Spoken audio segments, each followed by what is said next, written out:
이 반야지혜, 이름하여 반야지혜죠. 이 반야지혜의 핵심은 어떻게 보면 너무 간단하고 쉽다, 이렇게 말씀드립니다. 왜냐하면 이 세계가 곧 의식이고요, 의식이 곧 세계이기 때문입니다.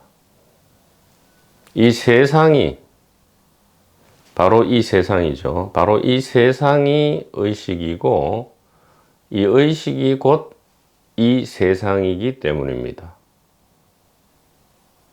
반야지혜의 다른 말이 바로 이 의식이죠.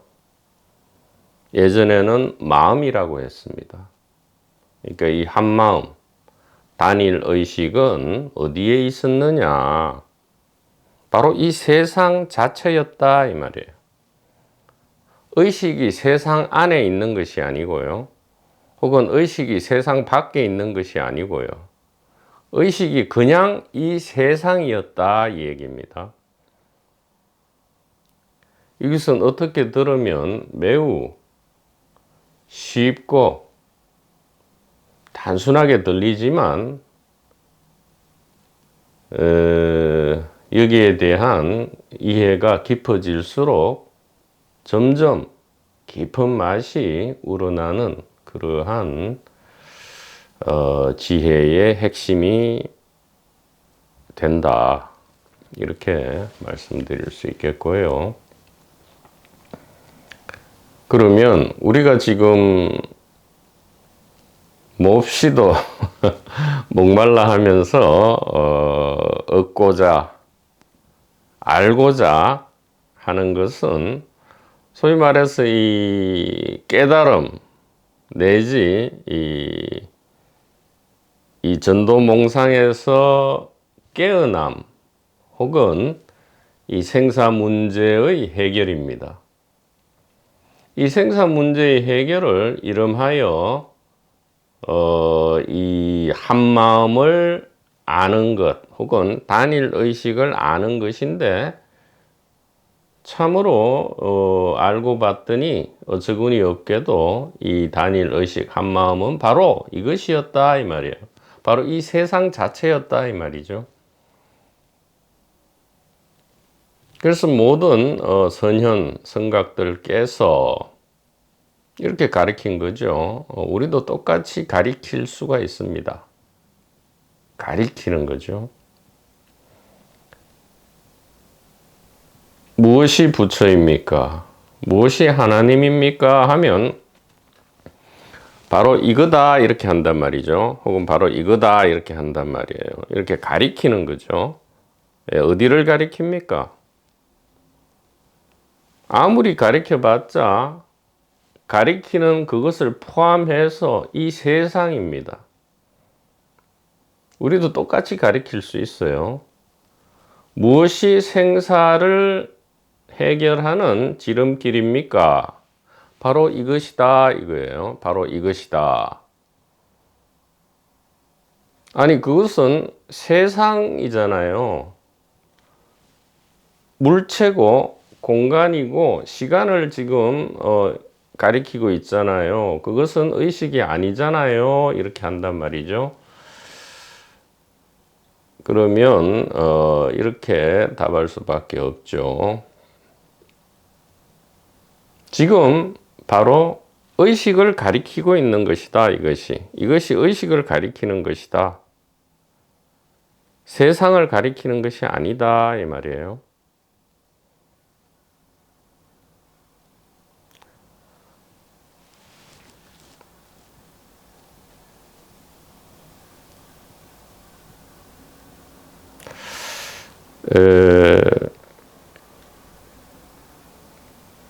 그래서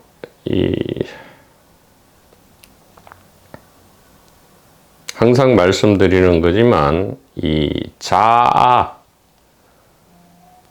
육체와 항상 운명을 같이 하는 이 자아의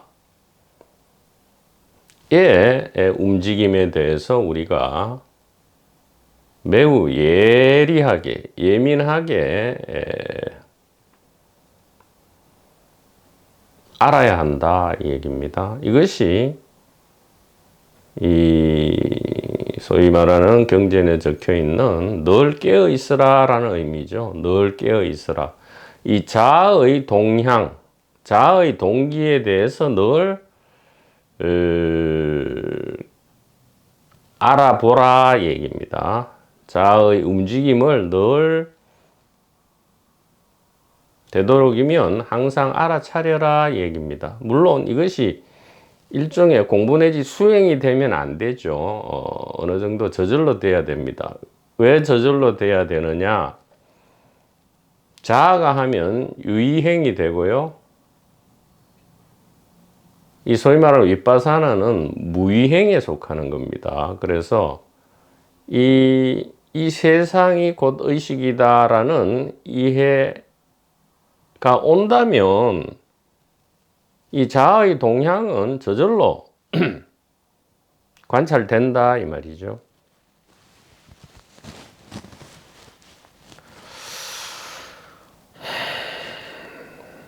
그래서 우리가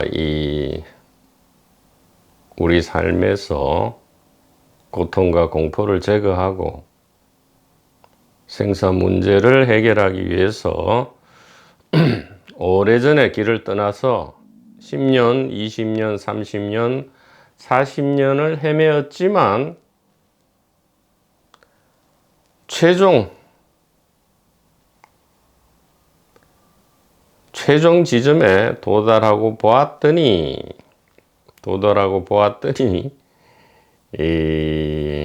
참으로 당황스럽게도 찾을 필요가 없었다.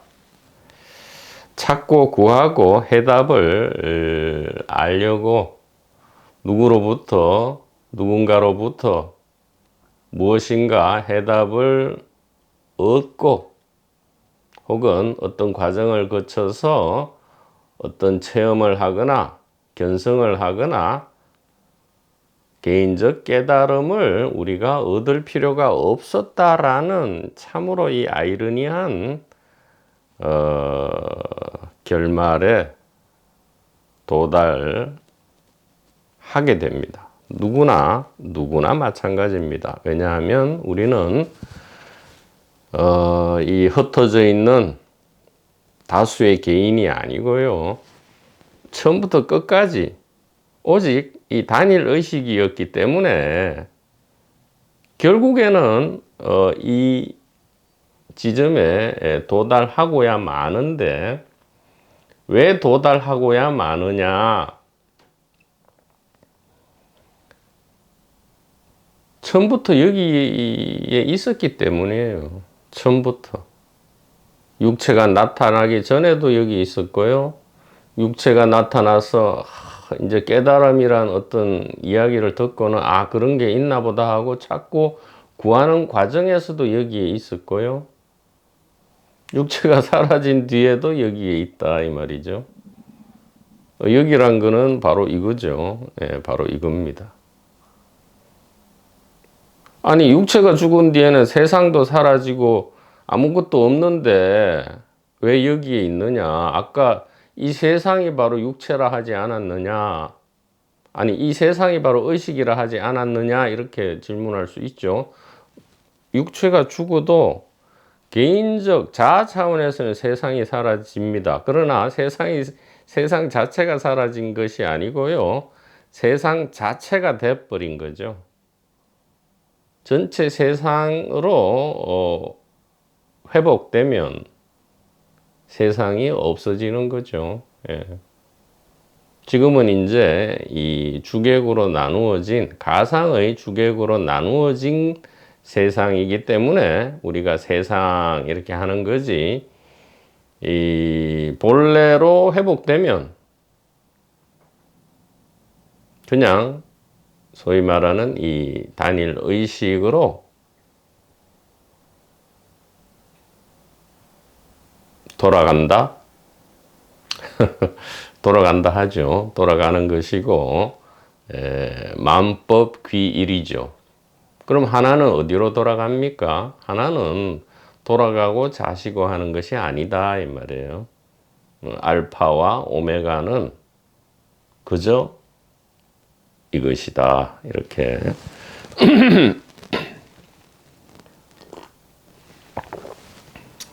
말씀드릴 수 있고요. 우리가 늘 이 의심에 빠지는 이유는 이 오래된 이 자아의 이 습관 때문에 그렇다 얘기입니다. 그래서 간단하게 그림으로 한번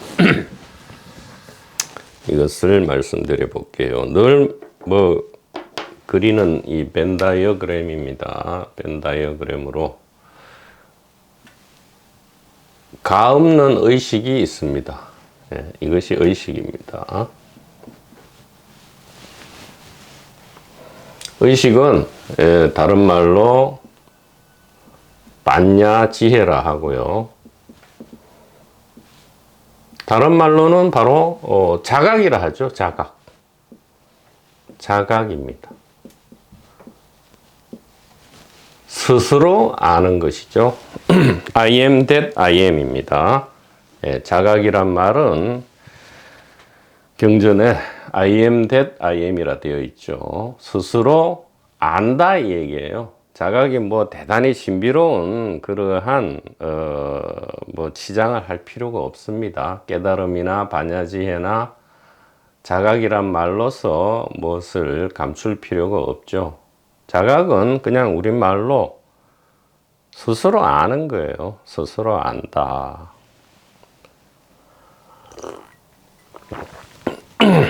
스스로 아는 것은 딱 하나밖에 없습니다. 반야지혜, 즉 이 의식밖에 너 스스로 아는 게 없어요. 우리는 이 육체가 이 컵을 아는 줄 알잖아요. 아닙니다. 육체는 이 컵과 똑같은 물체죠. 물체는 아는 성품이 없어요.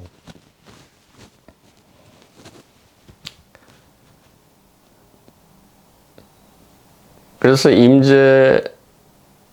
임재의록에도 그런 말이 있죠. 임재의록에도 이 육체는 물체인데, 즉 이 컵과 같은 물체에 불과한데 어떻게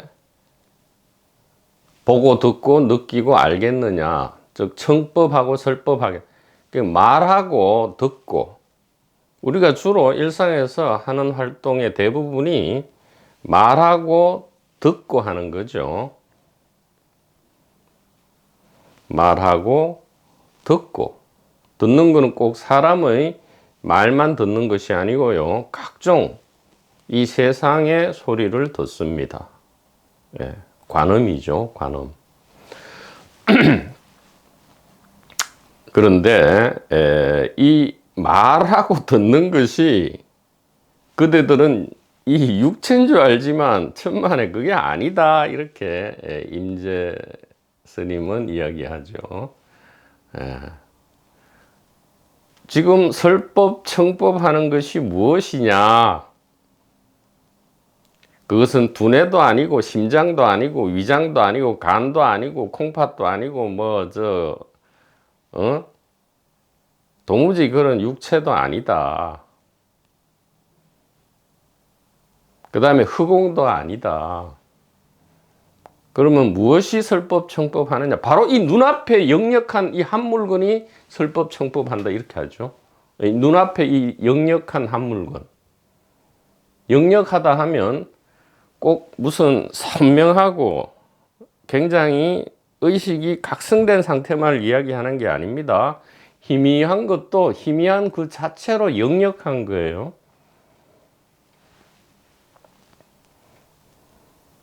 그래서 무슨 말을 하고 싶은 거냐 하면, 자각이란 말을 우리가 신비화해서는 안 된다 이 말이에요. 이것은 그냥 스스로 안다 이 얘기예요. 스스로 안다. 스스로 안다 이것은 이게 스스로라는 말이 참으로 중요한 말인데, 그 무엇에도 의지하지 않는 것이다 이 말이에요. 스스로라는 것은 한자어로는 독립이죠. 독립. 다른 그 무엇에도 의존치 않는 것. 바로 제1원인입니다. 제1원인이라 하고요. 이 제1원인이야말로 바로 하나님이라 하고 부처님이라 하고 그 외에 여러 종교에서 이야기하는 바로 신이죠. 창조주입니다. 혹은 요즘 말로 참나라 하고요. 진나라 하고 깨달음이라 하고 반야지혜라 하고 이렇게 이름을 붙이고 뭐 수도 없이 이름을 붙일 수 있죠. 제일 이제 멋진 이름이 법신이다 이렇게 하죠. 법신, 진리의 자신이다 이렇게 법신이다 이렇게 합니다. 이 스스로라는 말은 상당히 우리가 깊이 숙고를 해봐야 합니다. 스스로 안다. 우리는 이 육체가 스스로 아는 줄 알지만 아까 좀 전에 임재의록을 인용했듯이 육체는 이 컵이 스스로 자기를 컵이라 하지 못하듯이 육체도 스스로 자기를 육체라 하지 못한다 이 말이에요. 그럼 무엇이 지금 컵이라 하고 육체라 하고 있느냐? 바로 이것이다 이 말이죠. 이것이다 하니까 이제 불친절하죠. 그래서 현대적 용어로 의식이다 이 말이에요. 이 의식만이 홀로 오직 홀로 스스로 안다 이 말이죠. 천상천하 유아독존이다 이 말이에요. 스스로 안다 이 말이에요. 다른 것은 스스로 알지 못합니다. 자, 그러면 의식 안에 이제 육체와 자아가 있죠. 육체가 있고 또 자아가 출몰 합니다. 근데 이 육체와 자아는 하나가 아니죠. 다른 육체도 있고 다른 자아도 있고요. 또 사람만 있는 것이 아닙니다. 동물에 육체가 있고요. 또 자아가 있고요. 또 식물은 그러면 육체가 없느냐? 식물도 육체가 있죠. 그리고 어느 정도 그게 걸맞는 자아가 있습니다. 그럼 돌멩이에는 자아가 없느냐? 육체와 자아가 없느냐? 돌멩이에도 육체가 있고 그게 걸맞는 자아가 있죠. 그러면 곤충은요? 곤충도 당연합니다. 바이러스 당연하고요.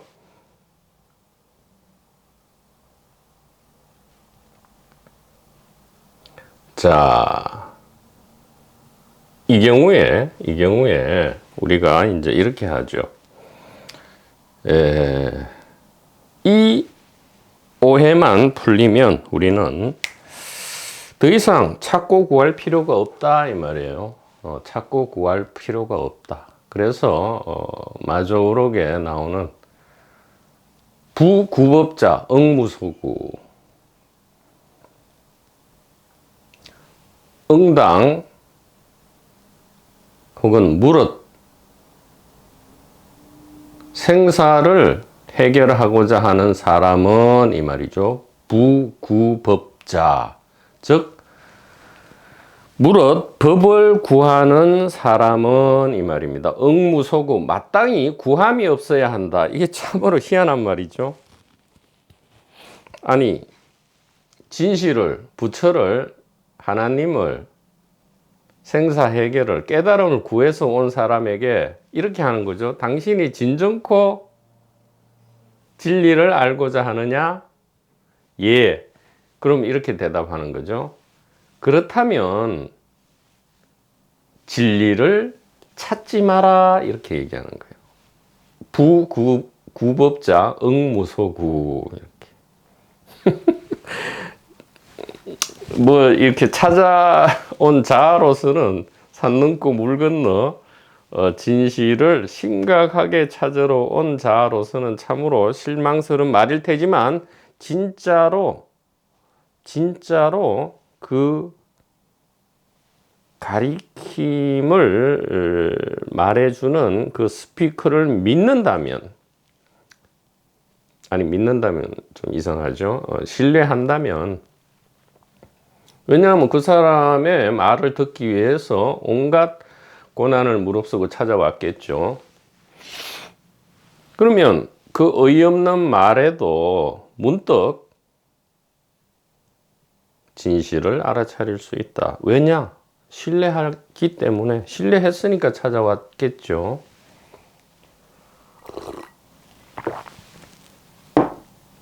그래서 이 믿음과 이해가 관건이지, 그 말해주는, 가르치는 스피커가 무슨 대단한 스피커고 뭐 졸렬한 스피커에 상관없단 말이죠. 그게 모노 스피커든 스테레오 스피커든 5 돌비 서라운드 스피커든 간에 듣는 사람이 좋은 귀를 가졌으면 다 잘 들린다 이 말이에요. 베토벤의 운명 교향곡이 모노 스피커에서 나오든 스테레오 스피커에서 나오든 돌비 서라운드 스피커에서 나오든지 간에 스피커는 몽땅 그냥 스피커일 뿐인데 듣는 사람의 귀가 준비되어 있으면 다 들린다 이 말이에요. 돌비 서라운드에도 안 들리던 것이 그냥 찌직거리는 모노 스피커에서도 잘 들린다 이 말이죠.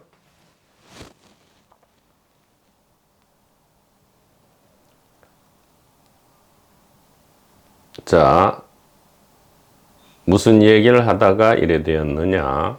이 마조를 인용했습니다.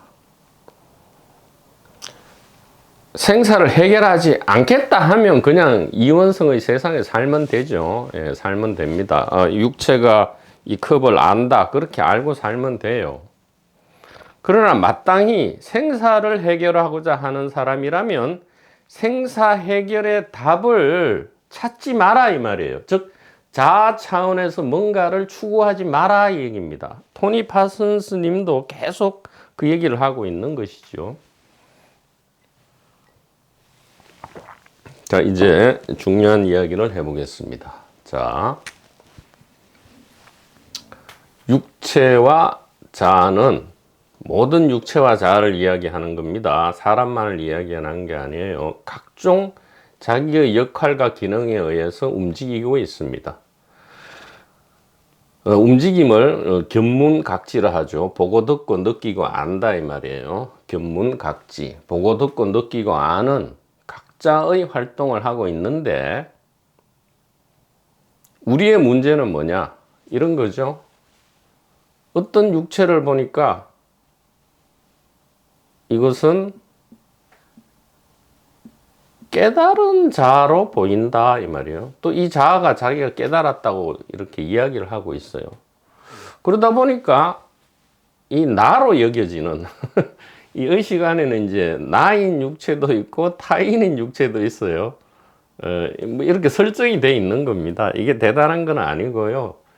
이 경험이 일어나기 위해서, 자기 경험이죠. 이 자각이 일어나기 위해서 자각이 일어난다. 이건 좀 문제가 있는 말이기는 한데, 그러니까 현실 자각이죠. 현실 세상, 현실 자각이 일어나기 위해서는 이 어떤 거는 나가 되어야 되고 어떤 거는 타인이 되어야 합니다. 이런 설정이에요. 그냥 소설 속의 설정, 연극 속의 설정, 꿈 속의 설정. 어린아이들이 우리가 어린아이 때 놀던 때에 우리 편, 네 편, 내 편 나눌 때는 설정이죠. 임시적인 설정이다 이 말이에요. 그 우리 편으로 하면 이제 놀이할 때는 진짜 우리 편이죠. 한 몸입니다. 그러나 그 놀이가 끝나고 다음 게임으로 넘어갈 때는 또 다른 편이었던 사람이 우리 편이 될 수 있죠. 그럼 다시 내가 아니었던 것이 이제는 내가 돼버려요. 우리는 어린아이 때 더욱 동기화가 잘 됩니다. 싱크로나이징이 잘 되죠. 예. 동일시가 더 잘 된다 이 말이에요. 진짜 무소불위죠. 못하는 바가 없죠. 어린아이 때야말로 전지전능하죠. 자, 이게 설정이에요. 예. 현실 경험을 위한 설정이 이제 나와 타인으로 일단 설정되어 있고요. 그래서 가만 보면 타인은 깨달은 자예요. 깨달은 사람이야. 나는 못 깨달았어. 나는 못 깨달은 사람. 이렇게 스스로 느껴집니다. 그렇게 보입니다. 그래서 막 고민하죠. 왜 나는 믿음과 이해가 일어나지 않지? 왜 나는 저 사람처럼 무슨 소위 말하는 체험,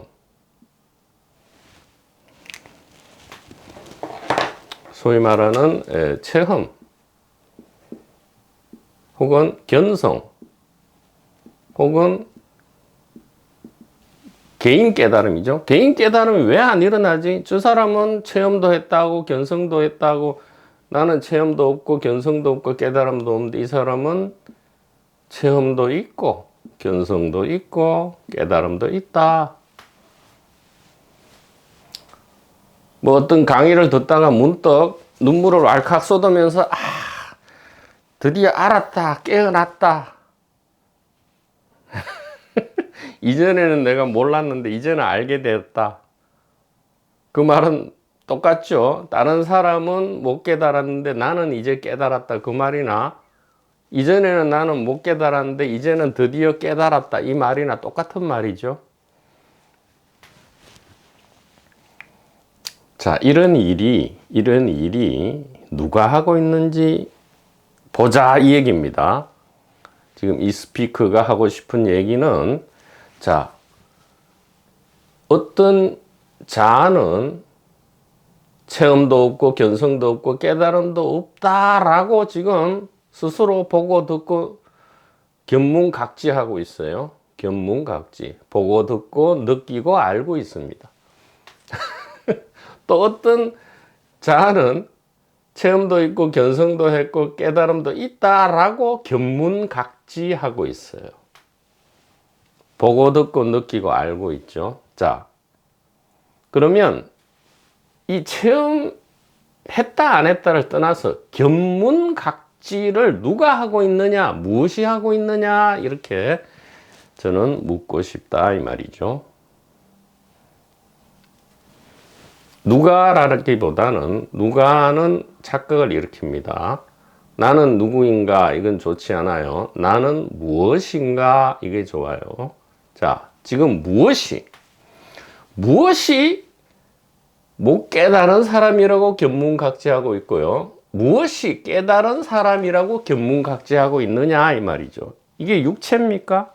자아가 그렇게 하고 있어요? 지금 이 스피커가 이렇게 한다 칩시다. 과거에는 내가 못 깨달았어요. 근데 지금은 깨달아 있습니다.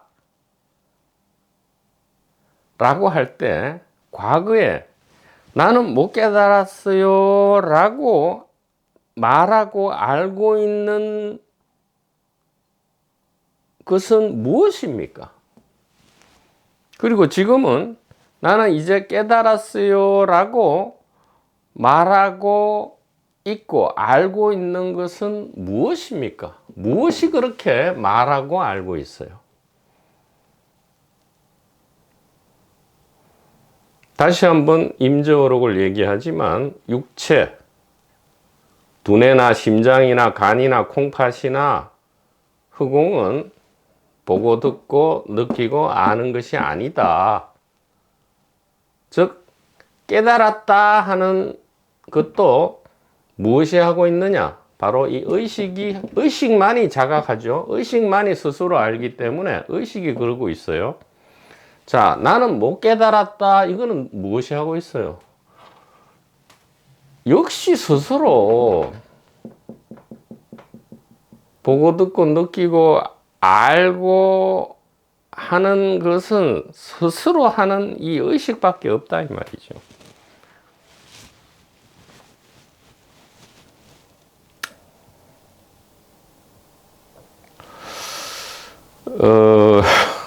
참 이거 말로 하니까 좀 싱겁습니다. 뭔가 고식적이고 상투적이 되어버리고 참 통속적이란 말이 좋겠네요. 너무 통속적이 되어버려서 참 슬픈데, 그래서 자 그래도 힘을 내서 한번 다시 얘기를 해볼게요.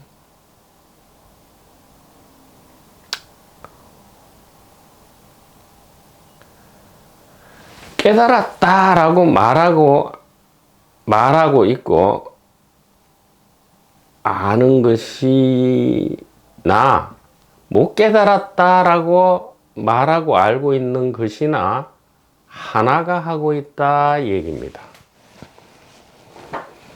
바로 이 하나가 하고 있다 얘기예요. 단일하고 동일한 전기라는 힘이 있죠. 전기력이 있습니다. 전기력은 어떤 장치에 들어가면 냉장고에 에어컨에 냉기를 뿜어내죠. 난로에 들어가면 열기를 뿜어냅니다. 라디오에 들어가면 소리를 내죠. 우주선에 들어가면 달나라에 날아갑니다. 비행기도 운항을 하죠. 물론 여러 가지 힘이 합쳐졌지만 일단 전기력에 대해서 이야기하면요. 그러면 이 다 떨어진 냉장고는 이제 거의 폐기돼야 될, 예를 들어 에어컨이 한 20년 쓴 에어컨이 있다 합시다. 에어컨이 이야기합니다. 나는 왜 저기 신빙 비행기처럼 하늘도 못 날고 이 모양 이 꼬라지지 이랍니다. 그리고 나는 왜 이렇게 다 떨어진 에어컨일까? 저렇게 삐까뻔쩍한 비행기가 아닐까? 그래서 하늘을 날면 얼마나 좋을까? 똑같은 거예요. 지금 나는 왜 이렇게 좀 따뜻한 게 아니고 차가운 냉기만 뿜어내는 에어컨일까? 하지만 그렇게 하고 있는 것은 전기력이죠. 하늘을 날게 하는 힘도 전기력입니다. 같은 거죠. 못 깨달았다, 깨달았다 같은 거다 이 말이에요. 무엇이 못 깨달았다 하고 있고요, 무엇이 깨달았다 하고 있느냐 이 말이죠. 자각이 그렇게 한다 이 말이에요. 왜냐하면 자각은 글자 그대로 오직 유일하게 스스로 견문각지할 수 있는 유일한 물건이기 때문이다. 유일한 한 물건이기 때문이다 이 말이에요. 의식이야말로 자각이죠. 유일하게 이렇게 하는 겁니다. 나는 못 깨달았다, 나는 체험 못했다.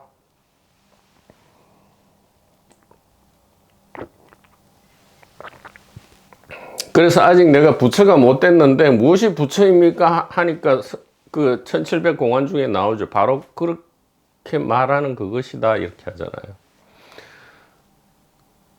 그 다음에 이 황벽입니까? 황벽 스님이 배휴 이렇게 부르죠.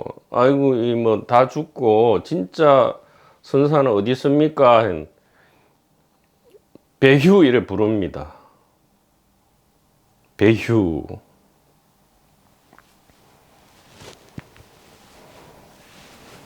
자,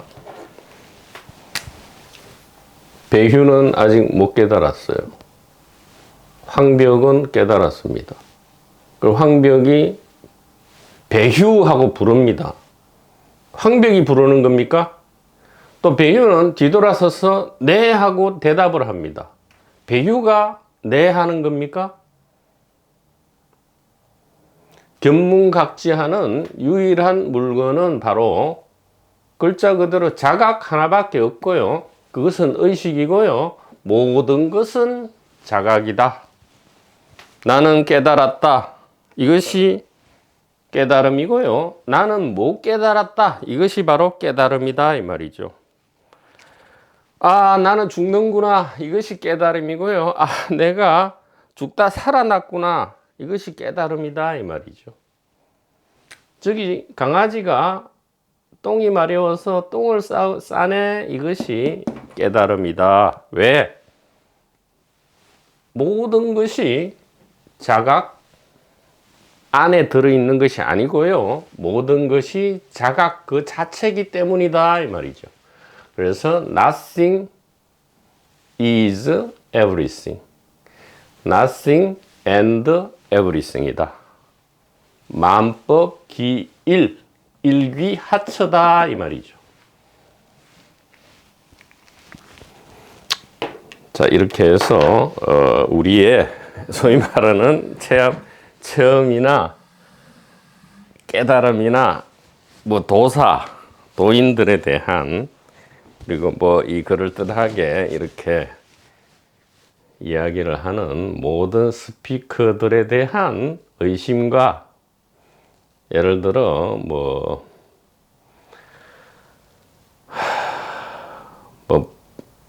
부러움, 결핍감, 부족감 이런 것들이 일시에 해소된다 이 말입니다. 이 정견이죠. 이 정견에 의해서 해소된다. 이것을 결국은 도노라 하고요. 이것이야말로 진짜 체험이고 진짜 견성이죠. 예. 개인적 견성은 없다라는 이해, 이것이 견성입니다.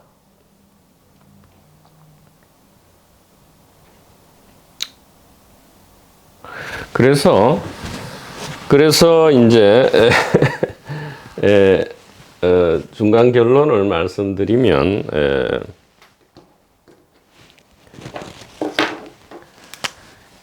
이 육체와 자아는 늘 구도의 과정에서 실패자입니다. 실패할 수밖에 없어요. 또 실패해야만이 이 정견에 대한 이해가 찾아옵니다. 이 실패, 항상 실패할 수밖에 없고요. 진정한 우리는 늘 성공해 있었다 이 말입니다. 즉 모든 실패는 성공 안에 하나의 이벤트다 이렇게 얘기할 수 있어요. 모든 실패는 성공 안에 나타나는 하나의 이벤트다 이렇게 이야기할 수 있겠습니다. 그래서 자아인 우리는 영원한 실패자고요. 의식인 우리는 영원한 성공이다. 우리를 자아로 여긴다면 우리는 영원한 루즈고요. 정견에 의해서 전도몽상이 원위치 된다면 우리는 항상 성공해 있었음을, 알파와 오메가까지 늘 성공 자체였음을, 항상 자각 하나뿐이었음을 우리는 알게 되고요. 이것이야말로 진정한 복음이고 좋은 소식이고, 모든 선현성가께서 우리에게 간곡히 말씀해 주신 반야지혜의 가리킴이다. 다른 것은 없다. 오직 이거 하나다. 이렇게 말씀을 드릴 수 있겠습니다. 자, 이번 시간에는 토니 파슨스 님이 이제 자아로서 헤맨 거죠. 그래서 도저히 자아 차원에서는 성공할 수 없구나, 이 일이. 라는 것에 대한 이제 결론이 맺어지고요. 이제 다음 시간부터는 무위법, 즉, 본격적으로 이 소위 말하는 이 정견이죠. 정견에 대해서 이제 재밌는 이야기들이 나오고 있습니다. 지금까지는 좀 지루하죠. 어떤 면에서는. 자, 16페이지입니다. 두 번째 단락입니다. 그러나 여기서 다시 나는 자꾸 자아로 돌아가죠. 나는 시간으로 둘러쳐진 기대와 목표와 결실들에 매혹되고 매몰된 나 자신을 발견하였습니다. 항상 자는 성공 안에서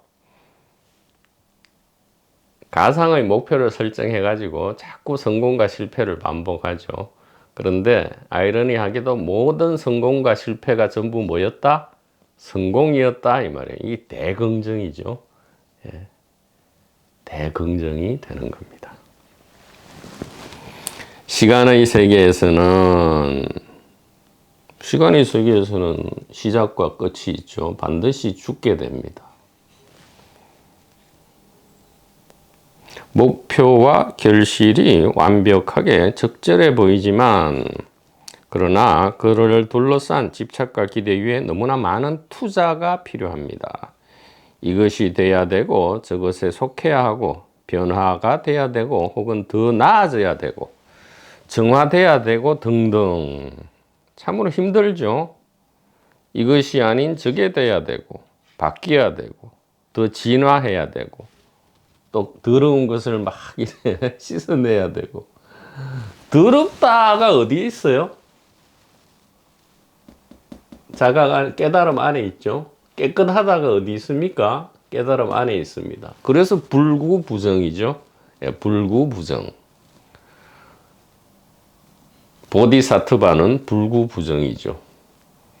예, 깨달은 중생이든 중생인 깨달음이든 즉 부처인 중생이든 중생인 부처든 중생인 부처든 부처인 중생이든 간에 같은 거다 이 말이에요.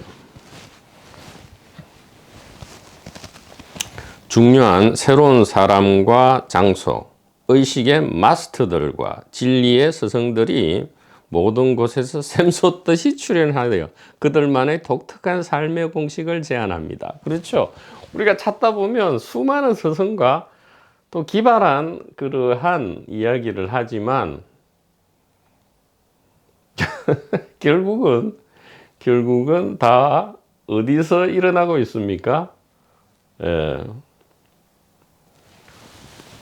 다 이 안에서 일어난다 이 말이죠. 이 전부가 깨달음이죠. 전부가 해탈이다 이렇게 좀 큰 말이기는 하지만 그렇게 이야기할 수 있고요. 물론 신중하게 진지하게 말씀을 드려야 하겠습니다. 샘솟듯이 스승들이 출연하죠. 안 찾을 때는 아무도 없는 것 같은데 찾기 시작하면 스승들이 샘솟듯이 나타납니다. 왜냐하면 이 안에는 없는 게 없기 때문에. 없는 게 없어요. 진짜 없는 것 빼고 다 있다가 아니고요. 없는 것이 없이 다 있어요.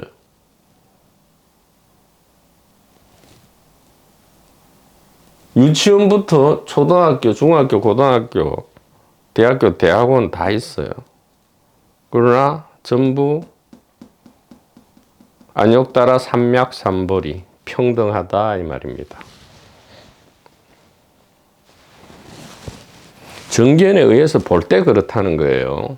예, 억지로 그렇게 해서는 되지 않습니다. 정견에 의할 때 그렇게 보일 수밖에 없다 이 말입니다. 윗바사나는 저절로 되는 것이다. 그 무의행이 돼야지 윗바사나를 자아가 막 열심히 해서는 엉망진창이 되고요. 힘듭니다. 오히려 고통과 공포가 더 발생하죠. 주변 사람이 힘들어집니다.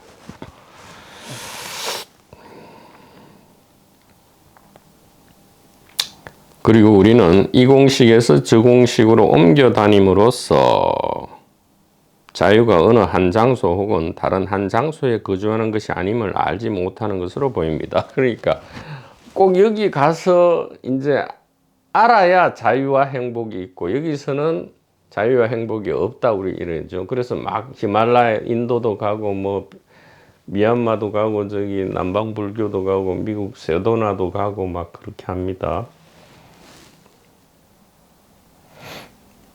진리가 만약에 어떤 특정 장소에 국소적이라면 그건 진리가 아니죠. 예. 그래서 진리라는 정의 자체에 의해서 이게 진리일 수밖에 없어요. 마른 똥덩어리가 진리가 아니면 진리는 다른 데 특별하게 있다는 것인데 그래 되면 진리가 아니죠. 그래서 할 수 없이 우리는 마른 똥덩어리도 진리로 여길 수밖에 없습니다. 논리에 의해서라도 생각으로도 그렇게 할 수밖에 없어요.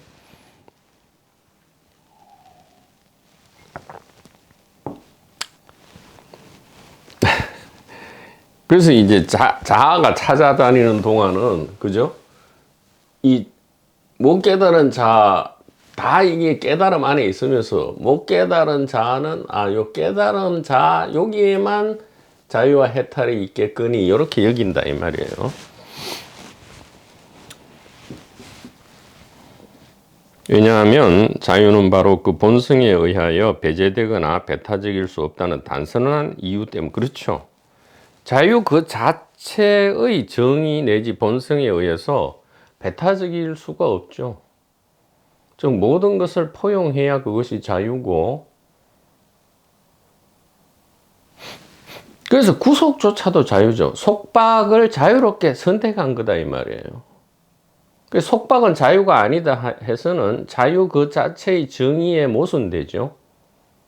그래서 자유는 속박조차 포괄해야 합니다. 그러고 보고 나니까 속박이 이 속박이 아니고 우리가 선택한 거구나. 즉 속박될 자유죠.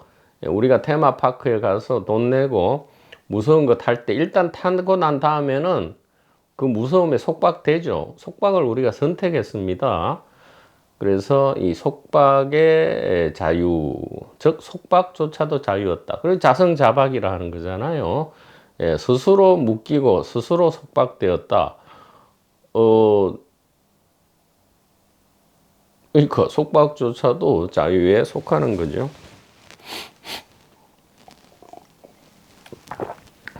우리가 그 다음의 영적인 향상을 기대하며 행진해 갈 때 우리가 발견하고자 하는 그 보물은 우리가 가고자 하는 그곳에 있지 아니하고 오히려 우리가 행하는 바로 그 발걸음의 단순한 본성에 있음을 우리가 알지 못하는 것으로 보입니다. 중요한 얘기죠. 우리가 예를 들어 해탈 견성을 구하려고 막 나아가는 발걸음, 그 발걸음이 어떻게 가능한 겁니까? 못 깨달은 사람이 깨달은 사람이 되려고 지금 전진해 가는 이 과정이 어디에서 일어나고 있습니까? 이 말이죠. 어디 안에서? 아니, 무엇이 나타난 거예요? 못 깨달은 사람이 깨달은 사람으로 되겠다라고 이렇게 전진해 가는 과정이 무엇의 표현이냐 이 말이죠. 바로 이 자각의 표현이 아니고서는 단 한 톨도 그런 일이 일어날 수 없다 이 말이에요. 그래서 무엇이 깨달음입니까 하면 나는 못 깨달았으니까 깨달아야 되겠다. 바로 이것이죠. 바로 이것이 깨달음입니다. 나는 못 깨달았으니 깨달아야 되겠다. 이것이 바로 깨달음이죠. 왜? 이것이 자각이기 때문입니다. 육체가 이루고 있는 게 아니죠. 자아나 육체가 이루고 있는 것이 아닙니다.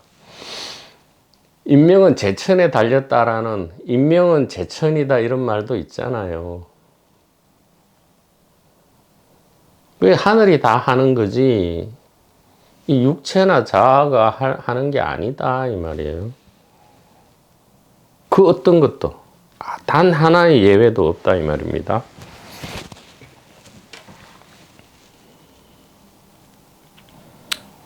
우리가 영적인 향상을 기대하며 행진할 때 우리가 찾고자 하는 그 보물은 바로 그 영적인 향상을 향해 가는 그 발걸음 그것이 바로 보물이다 이 얘기예요. 그러니까 우리는 참 이게 희한하죠.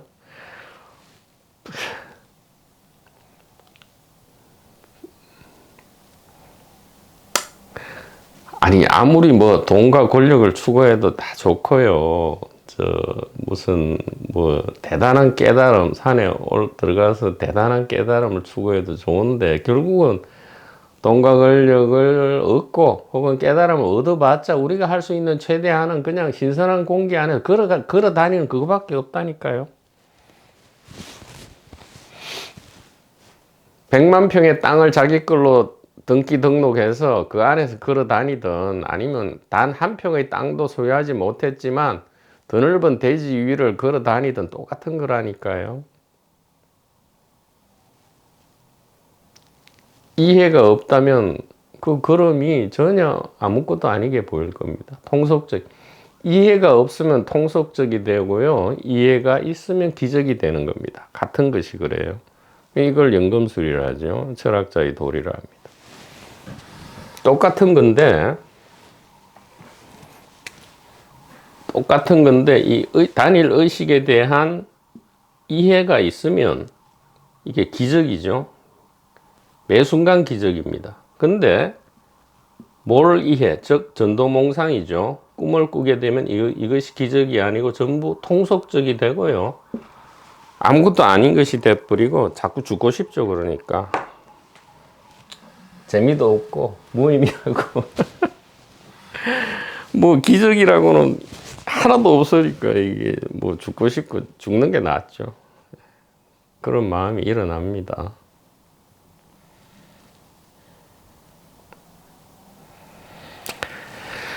우리가 영적인 향상을 기대하며 막 나아가는 그 발걸음 그 자체가 바로 보물이다 얘기입니다. 시간 안에서 더 나은 상황을 발견하려는 우리의 돌진은 매 순간 그 자신을 표현하고 있는 존재의 꽃을 밟아 뭉개고 있습니다. 그렇죠? 이 못 깨달은 자아가 되려는 이 생각은 무엇을 밟아 뭉개고 있어요? 자각 자체를 알아보지 못하게 스스로를 밟아 뭉개고 있죠. 자성자박하고 있는 것이다 이 말이에요.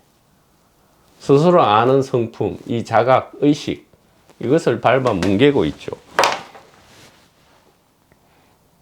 근데 자각 없이 어떻게 나는 못 깨달았는데 깨달은 사람이 돼야지 이렇게 활동할 수 있겠습니까?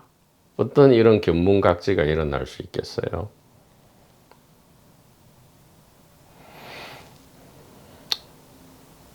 성자든 도둑놈이든 다 똑같다 이 얘기예요. 그게 안욕따라 삼맥 삼볼이다 이 말입니다. 뭐 대단한 최고의 깨달음이 있어서 안욕따라 삼맥 삼볼이가 아니고요. 무상정등정각이라는 의미는 위가 없다 이 말은 최고가 아니다. 최고란 뜻이 아니고 위가 없다 이 말은 위아래가 없다 이 말이에요. 그러니까 무상정등정각이죠. 위아래가 없는 평등한 자각 안에서 모든 일이 어린아이 게임처럼 오징어 게임처럼 일어나. 오징어 게임이 뭐 심각하지 않으면 좋은데 이제 자꾸 돈과 권력에 목숨을 거니까 그게 심각한 게임이 되죠.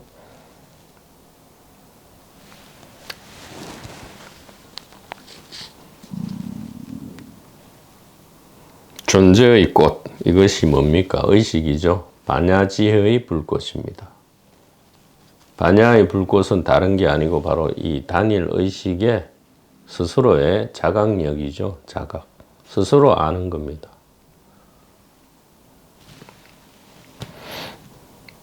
육체가 죽고 나면 아무것도 모르잖아요. 예, 아무것도 모른다는 것을 알고 있죠. 예, 아무것도 모른다는 것을 알고 있습니다. 그래서 언제든 다시 또 다른 육체가 나타나면 바로 알게 됩니다.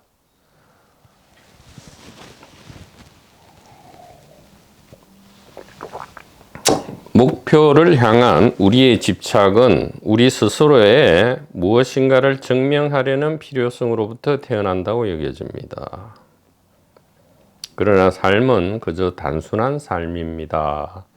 삶은 무엇인가를 증명해야만 하는 것이 전혀 아닙니다. 이번에 봄은 지나간 봄보다 더 나으려고 애쓰지 않으며 물풀의 나무는 참나무가 되려고 애쓰지 않습니다. 왜? 이미 이것이기 때문이죠. 이미 안욕따라 삼맥 삼볼이기 때문이고요. 이미 반야지혜고요. 이미 해탈 자유고요. 이미 자각이기 때문에 이번의 봄은 지난 봄보다 더 나아지려고 하지 않고요.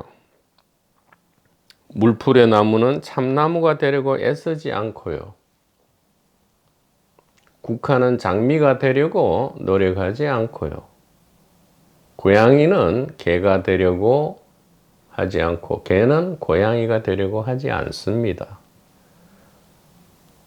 고양이가 멍멍하려고 하지 않고요. 개가 야옹하려고 노력하지 않는다 이 얘기입니다.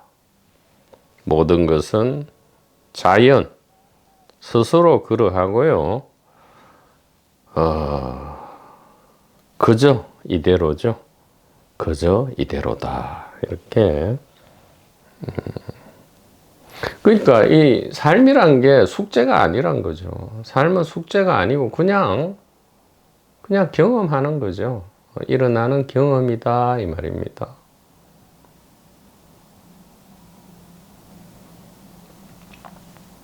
자성자박 스스로 숙제를 만들어서 풀려 하는데 자꾸 더 어려운 숙제를 만들어내죠.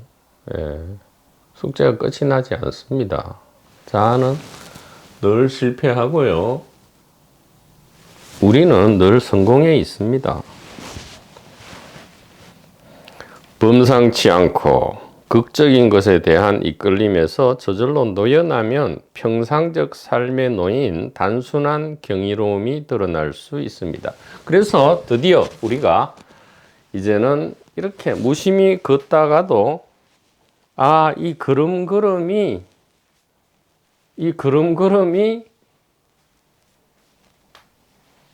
이 나라는 자아가 걷는 것이냐 아니면 하늘이 이렇게 하는 것이냐라는 이 의문에 문득 부딪히게 되고요. 이 걸음걸음 한 걸음 한 걸음이 그냥 통속적인 것이 아니고 바로 이것이구나 이렇게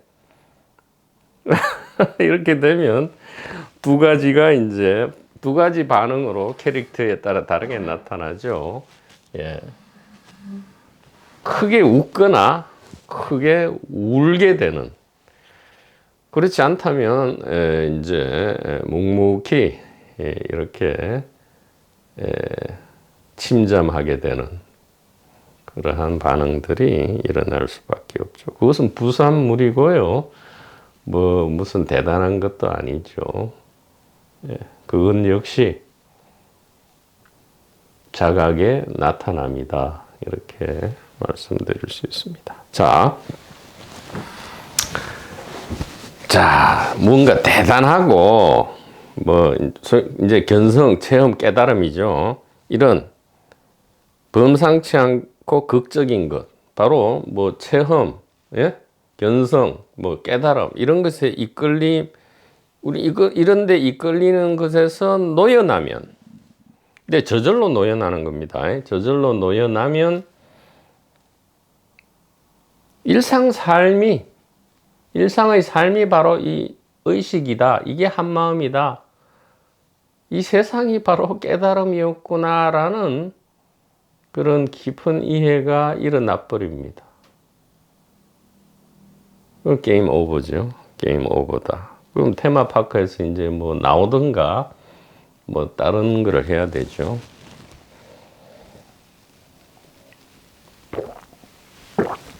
다른 거를 할지라도 그것은 하늘이 하는 겁니다. 그 어떤 경우에도 자아가 하는 게 아니에요. 자, 그 뒤에 아름다운 이제 이야기로 끝을 맺습니다. 왜냐하면 삶은 그 자체가 목적이고 다른 존재 이유가 필요치 않습니다. 이것이 삶의 아름다움입니다. 참으로 그러하죠. 삶은 그 자체가 목적이고 다른 존재 이유가 필요치 않습니다. 이것이 삶의 아름다움입니다. 마치 어린아이들, 우리가 어릴 때 동네에서 친구들하고 이 게임을 할 때, 놀이를 할 때 그 노는 목적이 무엇이었어요? 어린아이들에게 물어보면 당황할 겁니다. 너 지금 이 굉장히 구슬치기나 뭐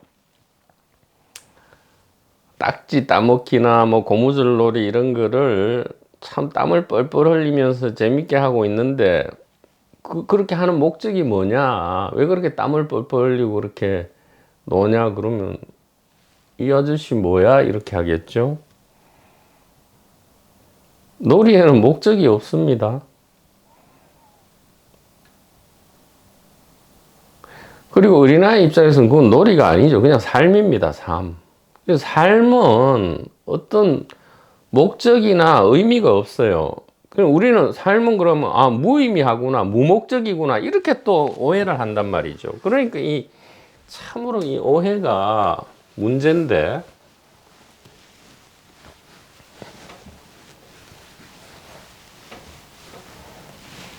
자,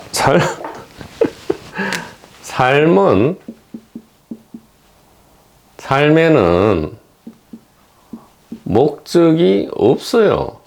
그리고 의미가 없다. 이 말은 그럼 삶은 굉장히 무의미하고 무상하고 목적도 없기 때문에 차라리 죽는 게 낫다. 그 말이 아니라니까요. 삶 안에 어떤 목적이 설정되면 삶은 수단화돼 버리잖아요. 그리고 어떤 의미를 구해버리면 삶 자체는 무의미해집니다. 오히려.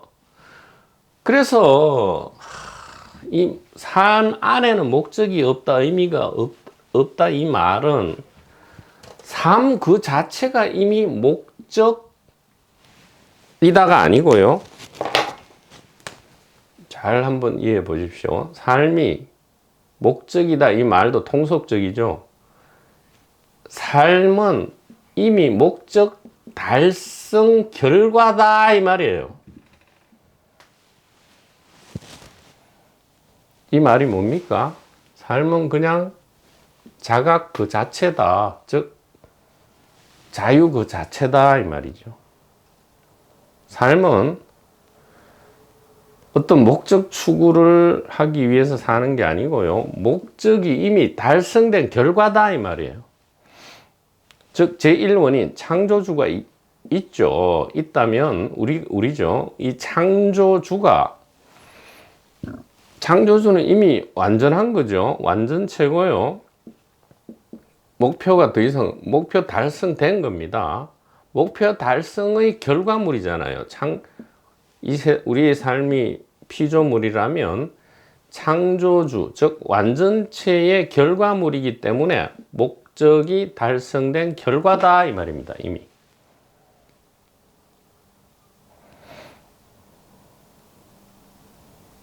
다른 말로 하면 이 벤 다이어그램이죠. 모든 것은 이미 자각, 깨달음 안에서 삶이 뭐 깨달았다느니 못 깨달았다느니 뭐 동물은 뭐 영혼이 있니 없니 뭐 자꾸 이러한 재밌는 경이로운 일이 일어나고 있다 이렇게 이야기할 수 있습니다. 삶은 그 자체가 목적이고 제가 덧붙이자면 삶은 그 자체가 이미 목적 달성의 결과고 다른 존재 이유가 필요치 않습니다. 이것이 삶의 아름다움입니다.